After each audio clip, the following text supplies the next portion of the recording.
Hello, everyone. Thanks so much for joining me here today as we get to talk about one of my favorite subjects, comic books. My name is Jose. I love comic books. I love talking about them. I love sharing them with you. Feel free to follow me on social media if you would like. Links are in the description below. I've also posted a link to the Marvel fan site that I have plot synopsis and character bios for this issue. Uncanny X-Men 163. Dave Cockrum has one more issue after this, and then we go to the Paul Smith era, which I really, really, really like. I have a playlist with the X-Men. Feel free to check that out. I have covered every issue since Giant Size X-Men #1, which I covered as Classic X-Men #1. And I also have a couple of playlists where I broke down into more manageable, like, for example, the Dark Phoenix saga, the Savage Land, when they were there, etc., etc. So I have a huge playlist and then a small playlist with individual issues sort of bring in. So check that out if you'd like. I have already been on record, and I will say again, I'm not a huge fan of how the Brood look. It's just a wasp. I mean, it's just a wasp, and I understand that in our last issue, Wolverine tried to make them look, or Claremont tries to make them look like they're so friggin' amazing and lethal, and they probably are, but the big waspy thing, it's just, they're aliens, but alien as in the movie Aliens, but with insect. But I don't know. I would love to have, I would have designed them differently, probably a little bit more humanoid. You could still give insect features. It just doesn't work for me. But does it work for you guys? Let me know in the comments if it works for you guys. I'm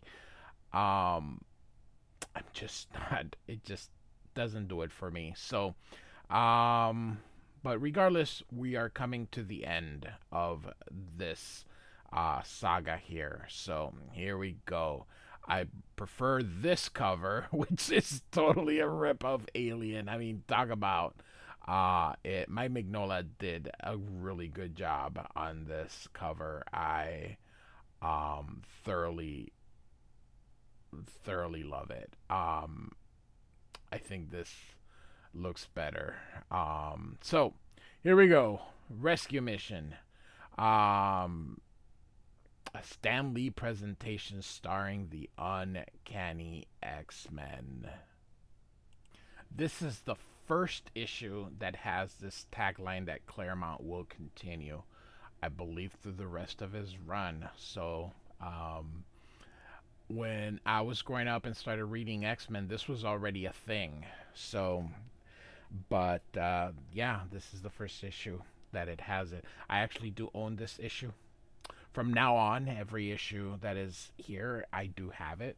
So, all right. So we have Miss Marvel at this time, Carol Danvers, who will become the future Captain Marvel, but just not at this time here. And so we're gonna get a little bit of exposition here with the talking of the Brood here.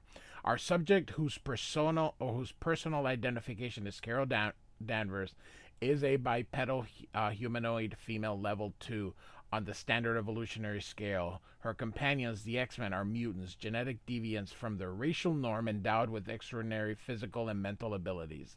That is why we of the Brood acquired them as host forms for the progeny of our great mother. During the final metamorphosis, each hatchling will absorb the powers and genetic potential of its host. However, this creature is an anomaly, neither mutant nor baseline human. Her DNA matrix is unique. So, thus speaketh this Brood here.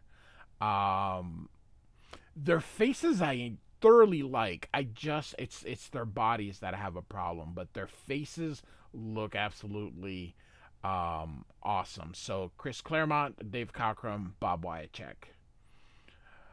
Or is it Wyacek? I think it's Wyacek, even though there's no H, but I've heard it that way. But I always said Wyacek when I was growing up. So at the moment, to help determine the full ramifications of our findings, we are subjecting her to evolutionary modifications. And you can see this here.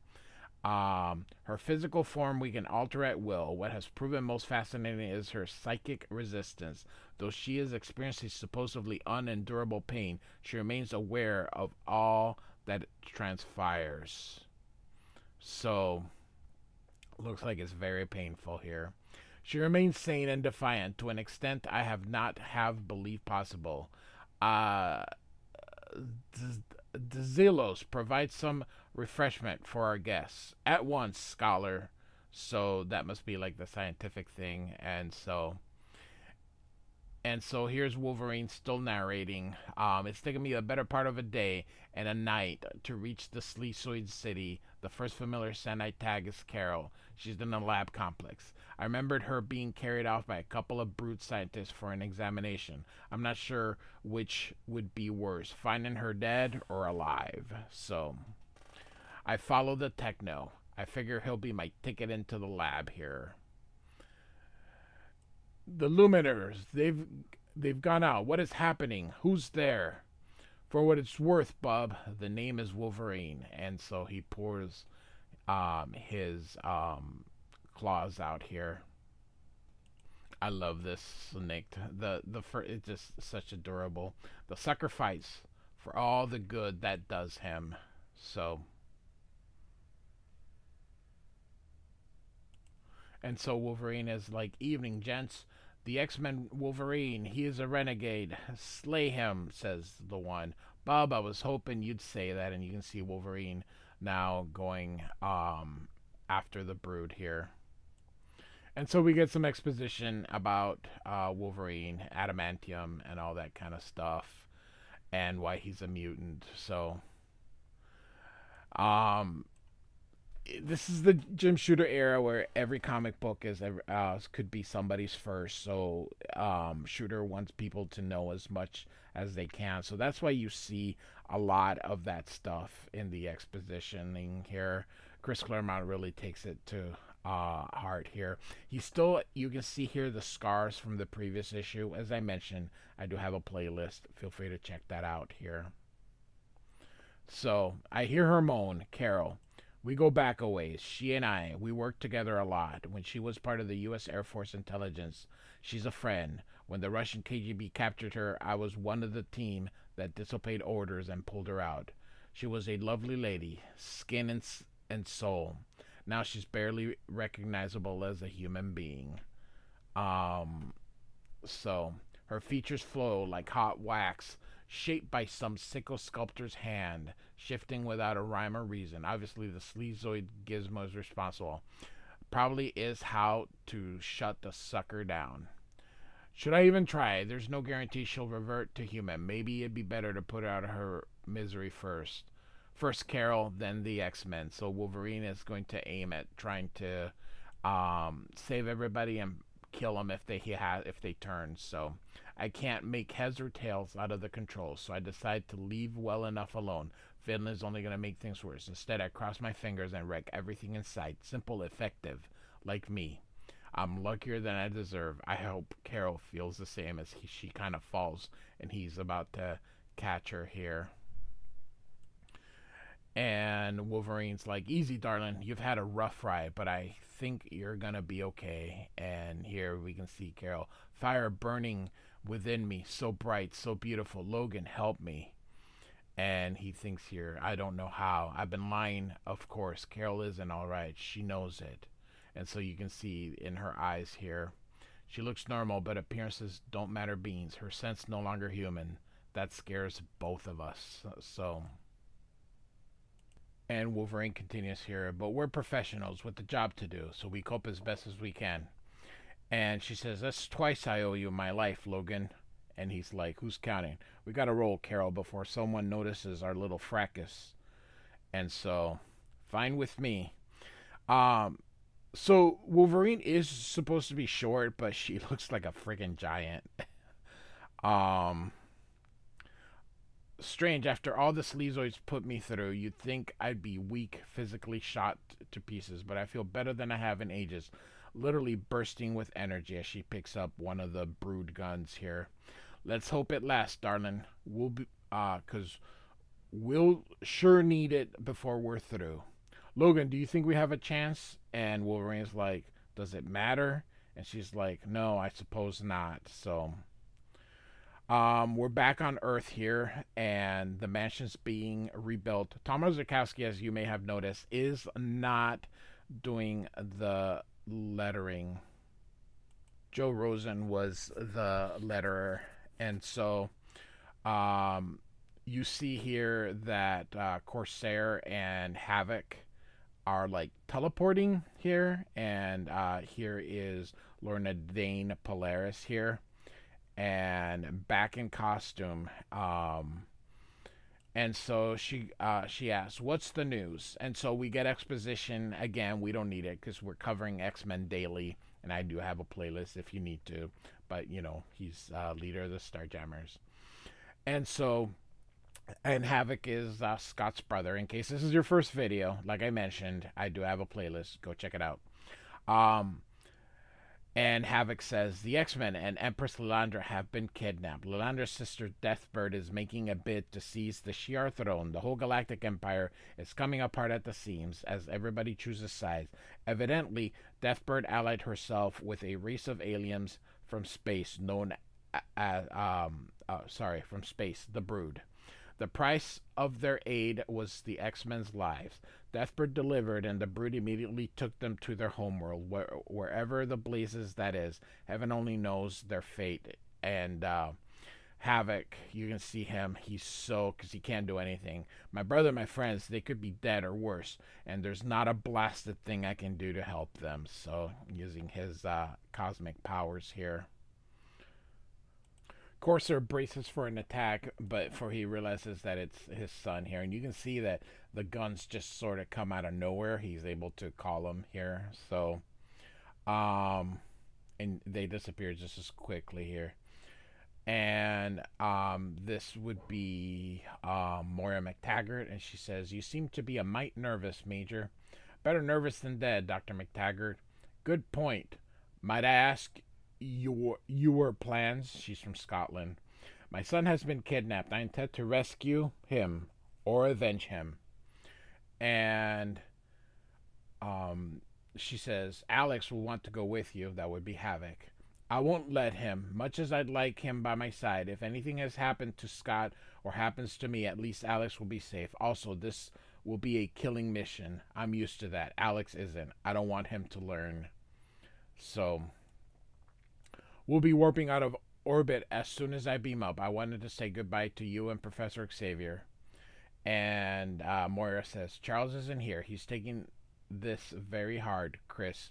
Not so much that the X-Men are in danger, but that for all his power, he was and is unable to do anything about it. He's a strong man, Moira. He'll recover." And so you can see Corsair is beaming out here. "He's lost the woman he loves and his beloved X-Men, his family. He's alone, Chris. Aye, he's strong, but even the strongest back has its breaking point. I fear for Charlie this may be it. Farewell, Corsair. Good luck," she says. So, all right. So, as we have seen here, this implies that this isn't happening at the moment here. So here comes Cyclops here. You can see him fighting the Brood here. And he says, "The Brood hunting cadre. But that's impossible. Isn't it? What is this place? Not the Earth, that's for sure. Where the devil am I? So hard to remember, and none of those memories make any sense. The Brood isn't giving me a chance to sort things out either. Each time my optic blacks KO one of them, another hunter pops up to take his place. I hope the rest of the X-Men are alright. If they're in the same fix, And though here Storm calls for Cyclops, and he is still um, fighting it. It turns out that the X-Men are Brood. And he goes, "What have you done to the X-Men, my dear Cyclops? We are the X-Men." And so he is fighting them all here, and even Wolverine here. And so now he sees himself as a member of the Brood here, and then all the X-Men Brood attack him, and suddenly here he's picked up here. "Professor Xavier, I'm losing my mind. Am I already insane? Help me. Such aid was given when I first trained you, Cyclops. Therein lies your salvation." So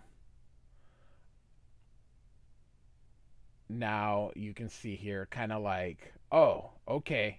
And as Cyclops realizes that he's been trained for this, and he wakes up here. "A dream. It was a dream. Thank heaven. Images fading so fast. Can't hold on to them. I really don't want to. The sky, so many moons. We're a long way from home. Memory tells me we're supposed to be in Lalandra's throne world, but this looks nothing like the professor's description." "Storm," he calls out for her. She's in a trance. I don't want to disturb her. That could prove dangerous for both of us. But I think I'd better remember. I remember our being honored for rescuing Lalandra. Yet our clothes are in tatters, and my nightmare indicates some sort of psychic conflict. If someone is manipulating our minds." And so he walks up to her, and here you can see in the color hold a Brood and a bolt of lightning. So we all know they've all been implanted with the embryos here. That was Storm's doing. Is she dreaming like I was? What does all this mean? What's been done to us? I have to wake her. Ororo.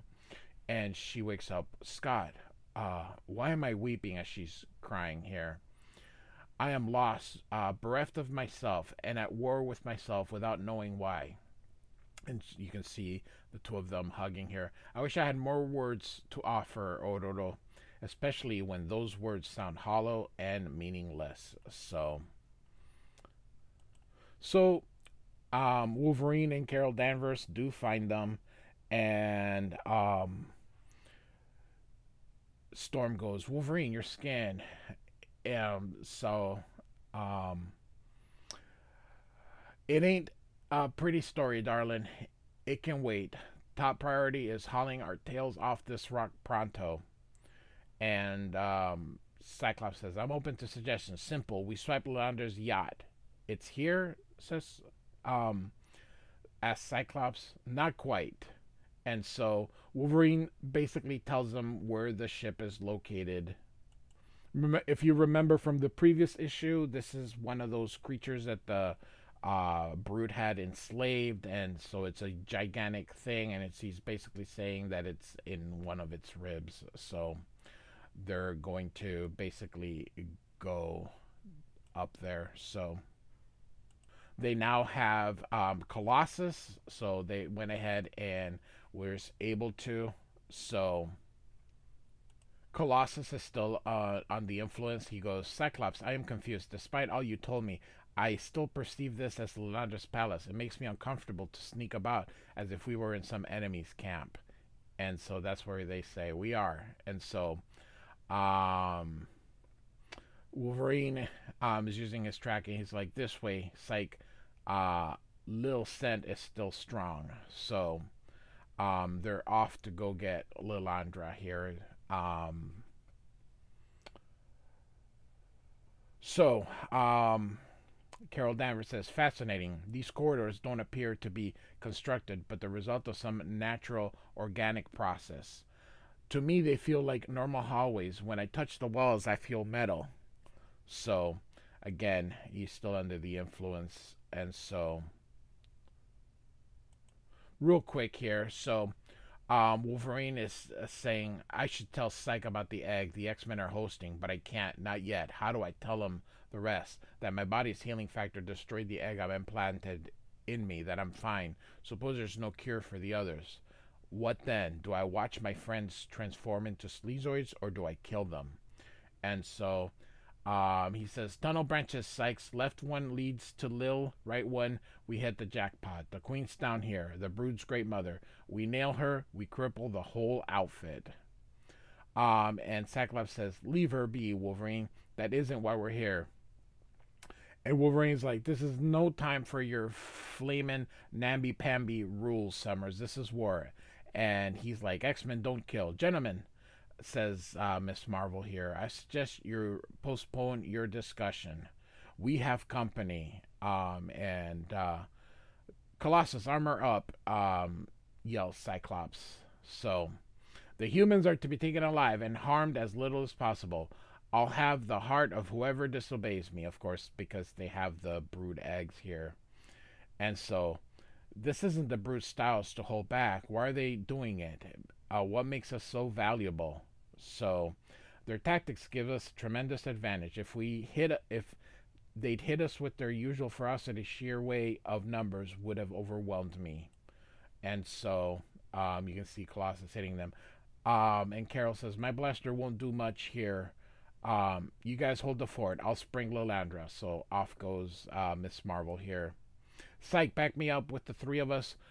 Can punch our way to the Queen's chamber. I told you to forget about her, says Cyclops. Not hardly, bub. Wolverine, we have to stay together. You want me, pal? You follow me. So Wolverine is taking control in this little scrapper here. Good day, Mama. Remember me? Butcher, I sense no life within you. The implant is no more. Yup, grand shame, ain't it? Hold that pose, sleazy. I'll do the same to you. Wolverine, stop by the White Wolf. Save your breath, Petey. I'm not listening. So,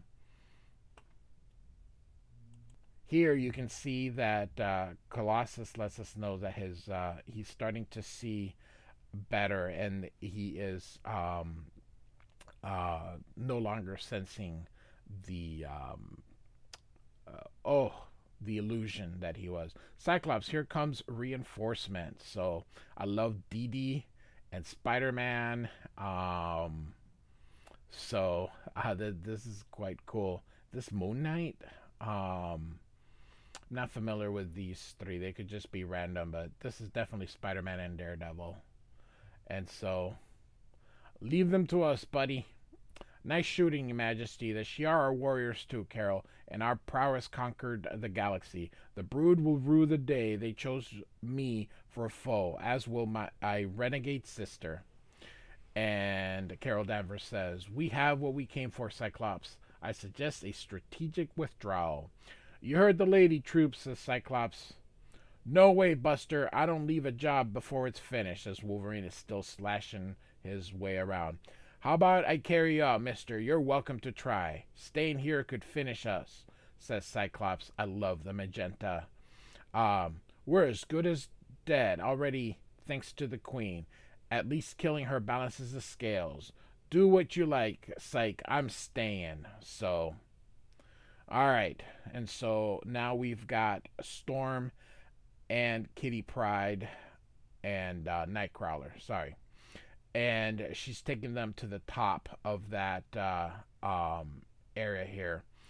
And so let me tell you something. The creature is big, but it's I don't know. They're I don't know. It's comic bookish, I guess. But when you see it in drawing, you're like, on the last issue, you're like, well, it's not that big. But Chris Claremont is telling us here that it is miles big. So we're still miles below the yacht. Teleporting that distance by himself could be a strain for Nightcrawler. Carrying Kitty, small though she is, may prove more than either of them can bear. If so, we're doomed. So here you see Nightcrawler bamfing away here. So suddenly you see the zap, and he's like, "Goddess," and it's Brood Patrol. So I'm not a big fan of the Brood. I really am not. So, but the stories itself is good. If only if the Brood or the just kind of the way would be a little different. Of course, we get here and Kitty faces in, and there's no air because they're high, but they're not in outer space, so they're in that in between era. She has only minutes to reach the airlock and pull me inside before I freeze to death or suffocate. So, and she's like, "Oh, brr, it was too frigid out there. Poor Nightcrawler. Even with his furry skin, that cold must be brutal. If only he could have teleported aboard. But he can only teleport to places he can see or those he in, ah that he or places that he knows. So there's the airlock, and so here comes the brood. Halt, human. Yield or suffer the consequences. So, um, my orders are to take you alive, X-Man. Therefore, my venom will merely stun you, but the effect, though transitory, is most unpleasant. So, she's like, I can't waste time. Nightcrawler needs me. You are trapped, alien. Um, and so Kitty says that's what he thinks. He must not have seen me face through the hull. I still recall everything Professor X taught me aboard the Shi'ar. The airlocks are all based on common design. The outer hatch won't open unless the inner one is closed, and vice versa. That's my next movement. Once Kurt's okay, then we'll tackle this sleazoid. So now everybody's calling them sleazoids here. That was an X-Men 155, which I have covered. The controls are behind me. Shoot, the inner hatch is locked. We figured it can't be opened from the outside. Oh no, I wasn't fast enough. Freeing the lock. The sleazoid's coming after me. And so it closes the door, but now she's trapped with it here. Your game is amusing, child, but I'm wary of it. So, and Kitty's contemplating killing it, but she's like, but that'd be murder. I can't. And so, well, that's why they're heroes, I guess.